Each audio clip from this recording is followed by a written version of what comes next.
Yochanan chapter 18. After Yeshua had said all this, he went out with his talmidim across the stream that flows in winter through the Vadi Kidron to a spot where there was a grove of trees, and he and his talmidim went into it. Now Yehuda, who was betraying him, also knew the place, because Yeshua had often met there with his talmidim. So Yehuda went there, taking with him a detachment of Roman soldiers and some temple guards provided by the head Kohanim and the Parashim. They carried weapons, lanterns, and torches. Yeshua, who knew everything that was going to happen to him, went out and asked them, "Whom do you want?" "Yeshua from Nazareth," they answered. He said to them, "I am." Also standing with them was Yehuda, the one who was betraying him. When he said, "I am," they went backward from him and fell to the ground.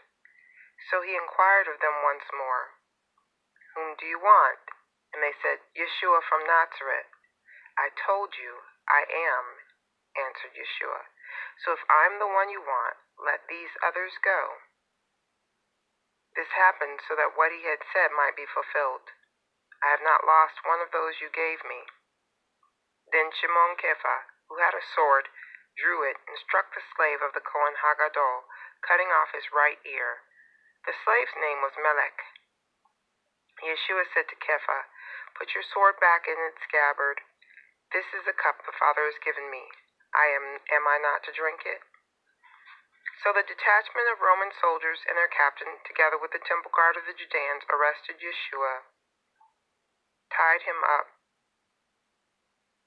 and took him first to Anan, the father-in-law of Caiaphas, who was Kohen Gadol that fateful year. It was Caiaphas who had advised the Judeans that it would be good for one man to die on behalf of the people. Shimon Kefa and another Talmud followed Yeshua. The second Talmud was known to the Kohen Hagadol, and he went with Yeshua into the courtyard of the Kohen Hagadol, but Kefa stood outside by the gate. So the other Talmud, the one known to the Kohen Hagadol, went back out and spoke to the woman on duty at the gate, then brought Kefa inside. The woman at the gate said to Kefa, "Aren't you another of that man's talmidim?" He said, "No, I am not." Now the slaves and guards had lit a fire because it was cold, and they were standing around it warming themselves. Kefa joined them and stood warming himself too. The Kohen Hagadol questioned Yeshua about his talmidim and about what he taught. Yeshua answered, "I have spoken quite openly to everyone. I have always taught in a synagogue or in the temple where all Jews meet together, and I have said nothing in secret. So why are you questioning me? Question the ones who heard what I said to them. Look, they know what I said." At these words, one of the guards standing by slapped Yeshua in the face and said, "This is how you talk to the Kohen Hagadol?" Yeshua answered him, "If I said something wrong, state publicly what was wrong. But if I was right, why are you hitting me?" So Anan sent him, still tied up, to Caiaphas, the Kohen Hagadol. Meanwhile, Shimon Kefa was standing and warming himself. They said to him, "Aren't you also one of his talmidim?" He denied it, saying, "No, I am not." One of the slaves of the Kohen Hagadol, a relative of the man whose ear Kefa had cut off, said, "Didn't I see you with him in the grove of trees?" So again Kefa denied it, and instantly a rooster crowed.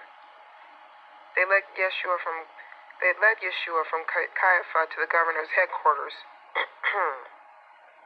By now it was early morning. They did not enter the headquarters building because they didn't want to become ritually defiled and thus unable to eat the Pesach meal. So Pilate went outside to them and said, "What charge are you bringing against this man?" They answered, "If he hadn't done something wrong, we wouldn't have brought him to you." Pilate said to them, "You take him and judge him according to your own law." The Judeans replied, "We don't have the legal power to put anyone to death." This was so that what Yeshua had said about how he was going to die might be fulfilled. So Pilate went back into the headquarters, called Yeshua, and said to him, "Are you the king of the Jews?" Yeshua answered, "Are you asking this on your own, or have other people told you about me?" Pilate replied, "Am I a Jew? Your own nation and head Kohanim have handed you over to me. What have you done?" Yeshua answered, "My kingship does not derive its authority from this world's order of things. If it did, my men would have fought to keep me from being arrested by the Judeans. But my kingship does not come from here." "So then," Pilate said to him, "you are a king after all." Yeshua answered, "You say I am a king. The reason I have been born, the reason I have come into the world, is to bear witness to the truth. Everyone who belongs to the truth listens to me." Pilate asked him, "What is truth?" Having said this, Pilate went outside again to the Judeans and told them, "I don't find any case against him. However, you have a custom that at Passover I set one prisoner free. Do you want me to set free for you the king of the Jews?" But they yelled back, "No, not this man, but Barabbas." Barabbas was a revolutionary.